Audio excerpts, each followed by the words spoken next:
The Texas sun was rising through the morning mist. The white mansion standing on the vast grounds of the Preston Hollow district gleamed with dignity in the morning sun. The green trees swayed in the wind, and fresh air drifted through the gardens. In this corner of the upscale residential area, I now face the biggest choice of my life. The bedside alarm clock shows 6 o'clock. Looking at my sleeping husband John's face, I quietly got up. My reflection in the mirror shows long blonde hair, a slim figure, and green eyes that are beginning to show signs of fatigue. I'm Rachel Smith, 28 years old. I graduated top of my class from the Illinois Institute of Technology School of Architecture and was thriving as a designer at a major architectural firm. Yes, that was in the past. Drawing blueprints was my calling. Putting my soul into every line and angle, shaping people's lives. That passion hasn't died even now. It's just that now, I'm drawing a different kind of blueprint, an invisible one for our family's future. Mama. My child's voice from the next room brings my thoughts back to reality. My treasure with angel-like golden curls and sparkling blue eyes. My 14-month-old daughter Alice strangely lights up with joy whenever she sees construction sites. The sight of her tiny hands clapping with delight every time the crane moves warms my heart. Perhaps she inherited my passion for architecture. Good morning, princess. I kiss Alice's soft cheek as I hold her, our morning ritual. The scent of baby powder and the warmth of her infant breath signal the start of my day. Heading to the living room, John was already putting on his suit jacket. At 6 feet tall with a sturdy build, he's 32 years old. His eyes behind his intellectual-looking glasses always gaze at us kindly. As vice president of Smith Construction and next in line for presidency, he's a capable executive whom everyone acknowledges at work. He has deep trust from business partners and high regard from employees. However, at home, especially in front of his mother, he becomes almost like a different person, indecisive. I need to leave by 7 again. Have a meeting with mother. John heads to the entrance hurriedly as he says this. Watching his back, I recalled our meeting 2 years ago. A meeting at a construction site. It was when Smith Construction took on the construction of the high-rise building I had designed.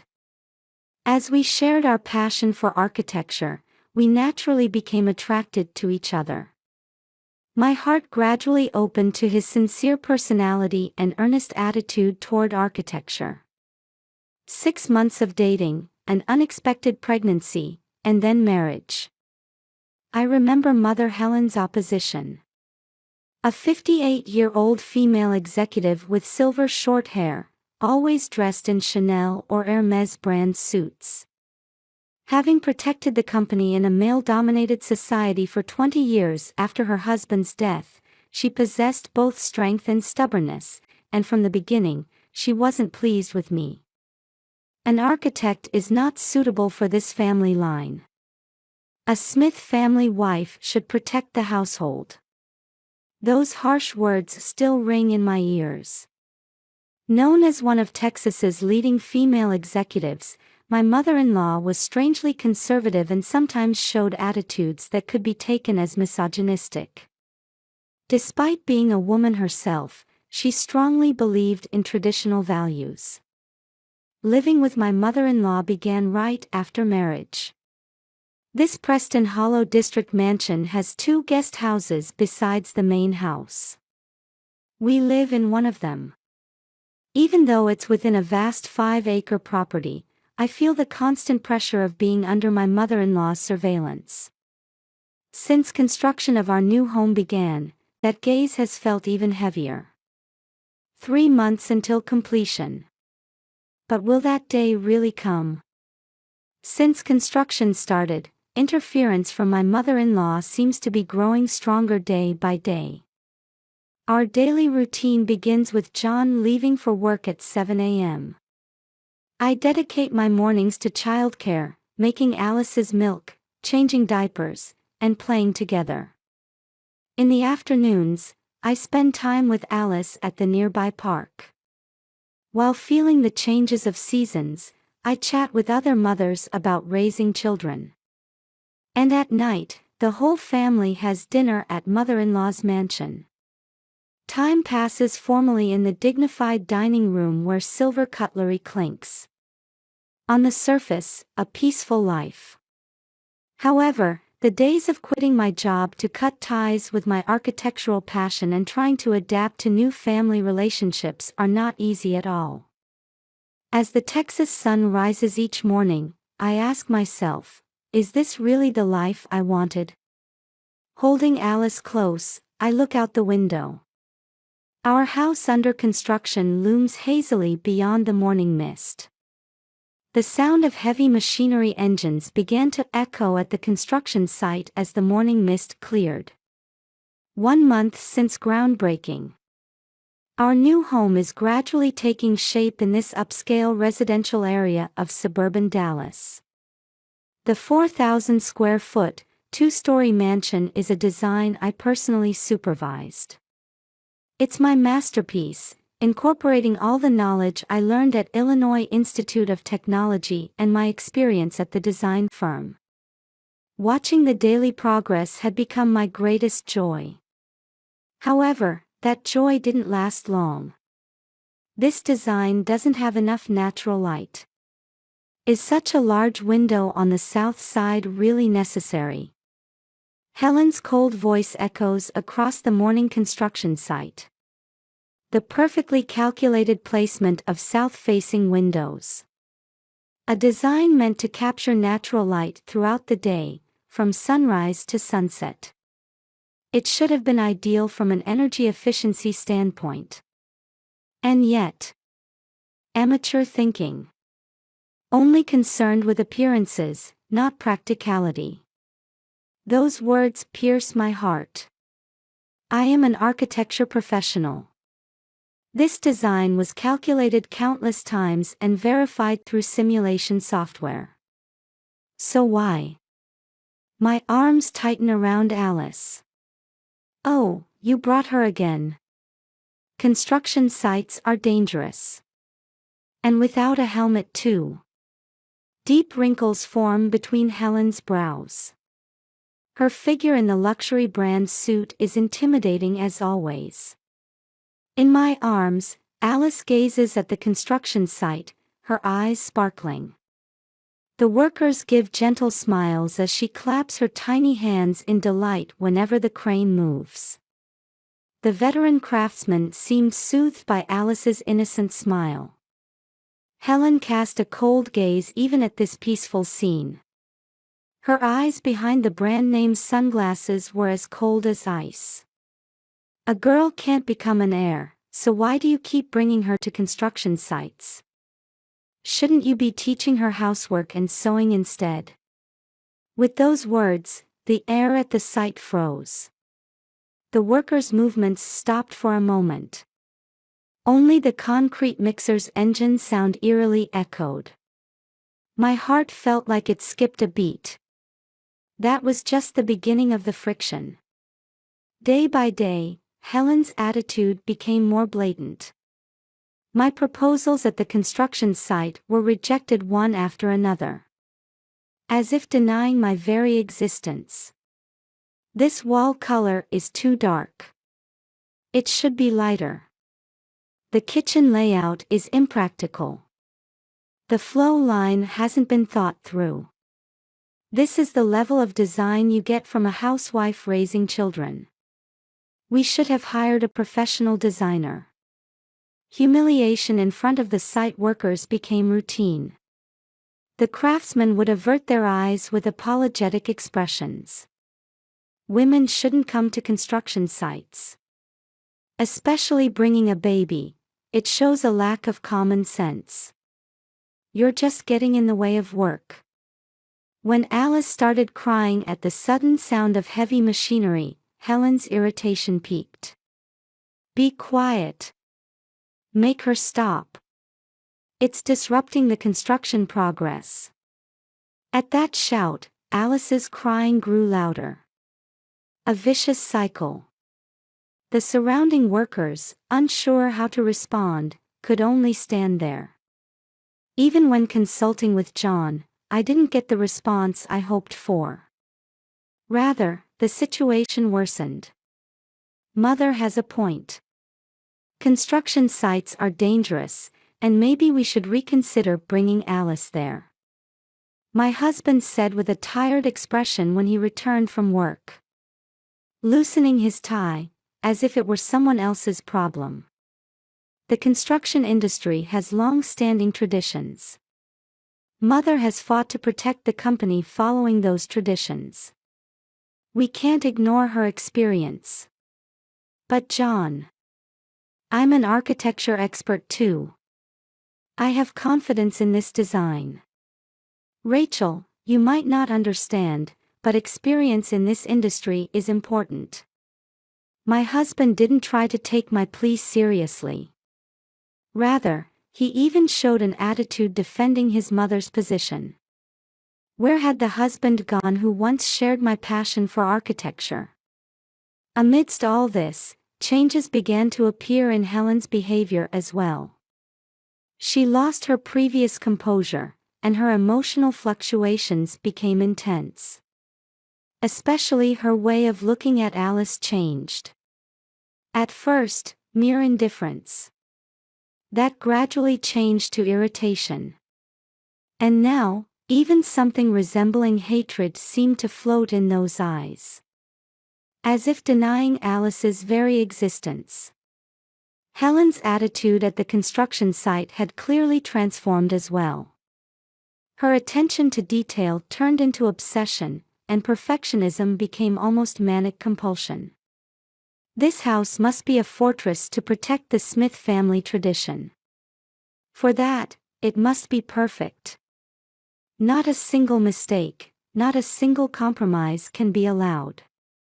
Helen watched over the construction progress with an almost obsessive enthusiasm. She began demanding abnormal strictness in the workers' work as well. She would show intense anger at even slight imperfections in construction. That figure showed no trace of the former calm executive. One evening, Helen's profile as she gazed at the construction site seemed eerily distorted in the sunset light. That figure looked like something possessed by this house. I shuddered at the ominous feeling. Was this house really being built for our happy future? Or for someone's distorted ambitions? Holding Alice tightly, I was lost in thought. As an architect, as a wife, and as a mother, what should I protect? The Texas sunset cast long shadows over the construction site, as if prophesying an ominous future. The shadows of the heavy machinery stretched abnormally long, looking like giant monsters. June 15, 2024, 10 a.m. The Texas blue sky looked down on the construction site. A gentle breeze blew, quietly fluttering the dust sheets hanging on the construction fence. It should have been a morning like any other. The workers had started their work with usual vigor. The concrete mixer roared, the crane transported materials, and the sound of metal being hammered rang out regularly. The foundation work for the new construction was almost complete, and they were about to start on the framework. However, something was different. Mother Helen had arrived at the site earlier than usual. She who usually wore suits was dressed in work clothes today. Her expression showed an unusual excitement I had never seen before. "Good morning, Mother." I greeted her, but there was no response. As if she couldn't see my existence, Helen kept staring at the construction site. Her eyes were somewhat vacant, yet simultaneously filled with obsession. With Alice in the stroller, I began inspecting the site. Checking yesterday's construction progress, taking notes on several points of concern. My architect's intuition told me design changes were necessary. Mother, I have a suggestion about this part of the design. The moment I spoke while spreading out the blueprints, everything changed. I've had enough. Helen's scream echoed across the entire site. The workers' hands stopped. I'm sick of your amateur suggestions. Are you trying to ruin this house? That voice no longer had any trace of reason. And then, Helen took action that no one could have predicted. Acting high and mighty without any construction site experience. Helen suddenly ran toward the crane's operator's seat. She climbed into the cockpit and started the engine. I had heard she had a crane operator's license, but never imagined she would operate one herself. What this family needs is a male heir. The crane's arms slowly extended toward Alice's stroller. A girl is useless. A disgrace to this family. Stop. My scream echoed. But the crane's hook was steadily approaching the stroller. Alice, perhaps not comprehending the situation, watched the crane's movement with interest. The workers became chaotic. Several tried to intervene, but couldn't approach within the crane's range of motion. Nobody come closer. At Helen's scream, the site froze. That's when John rushed to the site. Probably in response to an emergency call from the company. Mother, stop. However, Helen seemed not to hear even her son's voice. The crane's hook finally caught the stroller. I ran up the scaffolding, desperately reaching for the stroller. Rachel, don't defy Mother. My husband's cold voice from behind froze my heart. But my feet didn't stop. Maternal instinct was driving me. The stroller gradually began to float in the air. Alice's smile slowly changed to one of anxiety. Passers-by began pointing their smartphones. Someone must have called the police, as sirens began wailing in the distance. And from the crane's operator's seat, Helen's trembling voice was heard. Her face turning pale. As if she had just now realized what she was doing. Police sirens approached, and the roar of news helicopters began thundering overhead. Onlookers gathered around the site, smartphone flashes lighting up. The spread on social media must have already begun. Police vehicles arrived one after another, and the site was quickly cordoned off. An ambulance also took standby position, its red lights ominously flashing in the morning sunlight. Everyone, please step away from the site. A police officer's voice rang out. Someone who appeared to be a negotiator was trying to carefully approach the crane. While the crowd was being organized by police, their numbers kept growing. A ring of people with smartphones watched the situation. Like a circus spectacle. My arms still couldn't reach Alice.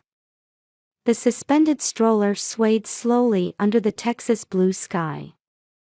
At this moment, no one knew that this would become the decisive moment when the Smith family's distorted tradition collided with new era values. Hours after the incident, I was staring at my smartphone screen with trembling hands in the hospital waiting room. In the white hallway where the smell of disinfectant lingered, only the sound of monitor beeping echoed. The hashtag construction site incident was trending, videos spread instantly, and social media was engulfed in flames of controversy. Local Dallas news organized special programs, with shocking headlines like, "Construction Company President Suspends Grandchild from Crane Dancing Across Screens." National networks began broadcasting breaking news one after another. Abnormal situation at prestigious Texas construction company, clash between tradition and innovation. Tragedy born from generational gap, the media reported the incident from various angles. By night, news of Smith Construction's stock price crash came in. More than 30% drop from the previous day's closing price. Is there a future for Smith Construction? Female executives rampage, dark side of traditional company, old-fashioned nature of construction industry. The media was spreading arbitrary speculation. Even a #BoycottSmithConstruction movement had begun on social media.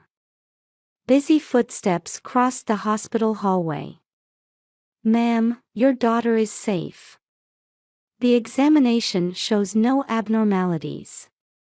Looking up at the nurse's voice, Alice reached out to me with a healthy smile. My arms tightened around her small body in the white baby gown. In the treatment room next door, Helen, who had been given tranquilizers, stared vacantly at the ceiling. Her luxury brand suit was wrinkled, an appearance unimaginable from her usual dignified self. The next day, the company was in turmoil. The press crowded the glass entrance, camera flashes constantly flickering. Inquiries from business partners overloaded the phone lines, with the receptionist repeatedly apologizing with a red face. Employees gathered in small groups everywhere, discussing the future with worried expressions. Will we go bankrupt at this rate? Should I consider changing jobs? Criticism from the construction industry also followed one after another, with voices of condemnation rising about loss of credibility for a traditional company and damage to the industry's overall image. Notices of business suspension began arriving simultaneously from other companies in the industry. That night, Helen spoke at the hospital. Outside the window, the twilight sky was stained red. It began 20 years ago, that day. Though her voice was faint, strong will could be felt. To the rhythm of dripping fluid, she began to speak.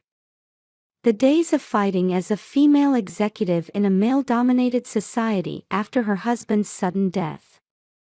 The cold gazes at board meetings, blatant contempt at construction sites, backbiting at industry parties. All the hardships were vividly recounted as if they had happened yesterday. At the first board meeting, one director said, "A woman can't do it. But this company was my husband's, and the Smith family's pride. I had no choice but to protect it. Even if it meant killing my own heart." Those words squeezed my chest. The battle against discrimination had warped her heart. Her inferiority complex about being a woman paradoxically manifested as misogyny, and her obsession with company survival became pathological perfectionism. Perhaps she too was a victim of the times. "Yes, even though I'm a woman, I discriminated against women. It's ironic. But I believed that was the way to survive. Every time I saw Alice, I saw my past self. I didn't want her to repeat that suffering." The evening sun streamed into the hospital room, gently illuminating Helen's tired profile. "Mother fought for us." John began speaking quietly. Loosening his suit tie, he sat deep in his chair. As a son who had witnessed his mother's struggles up close after his father's death, he understood those feelings painfully well. Anxiety about the company's survival, obligation to his mother, love for his wife. Caught between these, he regretted that he could only take an indecisive stance. "Since childhood, I grew up watching Mother's back. Working late into the night, buried in paperwork even on holidays, yet continuing to protect the company. I was proud of such a mother. But I didn't notice that she was suffering. I was just a coward. I placed my hand on John's shoulder as he shed tears. That's not true. It's not too late. We can create a new path. Holding Alice, I had made my determination. To reclaim myself as an architect. To fight against unreasonable discrimination. And above all, to reconstruct this family in a new way. Perhaps I'm fighting the same battle as you, Mother. But I want to fight differently. Not by bearing it alone, but by supporting each other. The sunset streaming through the hospital window shone as if announcing the dawn of a new era. Alice's golden hair glowed, dyed by the setting sun. A week later, Helen faced a press conference. The conference room set up at a luxury hotel downtown was packed with reporters from across the country. Though tired-looking, her dignified bearing remained intact as she faced the camera flashes. We will revise our previous management policy. We will actively recruit talented individuals regardless of gender or age. For that purpose. She paused for a moment, turning her gaze to Alice and me. Alice showed an innocent smile in my arms, her mother. I appoint Rachel Smith as the head of our new architecture division. With her innovative perspective, Smith Construction will be reborn. We acknowledge past mistakes and intend to move forward as a company befitting the new era. As the venue became bustling, John stood up. His eyes showed no trace of his former indecisiveness. I also have an announcement. Our company will establish the industry's first in-house childcare facility. We will create an environment where working parents can demonstrate their abilities with peace of mind. That should become Smith Construction's new tradition. From that day, Smith Construction began to change. Helen stepped back from the front lines of management, focusing her energy on nurturing young talent as an advisor. Her advice to female employees in particular was convincing, based on her past struggles. Her eyes no longer showed the distorted shadow of the past, but held a gentle light. Alice's laughter echoes in the childcare facility set up at the construction site. She still loves watching the cranes. But now, she proudly looks up at them from a safe distance. Occasionally, Helen can be seen visiting, looking up at the cranes together with her granddaughter. Our new home that I designed was completed as planned. The morning sun streams brilliantly through the large south-facing windows. This light seemed to illuminate the new dawn of the Smith family. The thoughts I poured into the blueprints surely dwell in this house. The scene of family around the dining table. Conversation has increased more than before, smiles have increased. Sometimes there are conflicts of opinion, but rather than fearing them, we use them as nourishment for growth. On holidays, 3 generations increasingly enjoy barbecues in the garden. As an architect, as a wife, as a mother. I still have many challenges in my various roles. But I no longer have doubts. In this house, with this family, we'll build new traditions. That was the truth that incident taught us. And that was the answer we chose. Under the vast Texas sky, our story was entering a new chapter. Director Rachel, I've reviewed the new project proposal. A young employee from the architecture department rushed excitedly to my desk. She's one of the female architects hired as a new graduate. After the incident, Smith Construction took bold steps in hiring women. It's amazing how you've incorporated environmental considerations while maintaining traditional elements. I smile as I review the documents. As head of the architecture department, I continue new challenges daily. While utilizing my experience from my former design firm, I also cherish Smith Construction's traditions. The days of seeking that harmony have been more rewarding than I imagined. In one corner of the office is the corporate childcare facility, Smith Kids. Alice was playing energetically there today too. She's now 20 months old and growing steadily.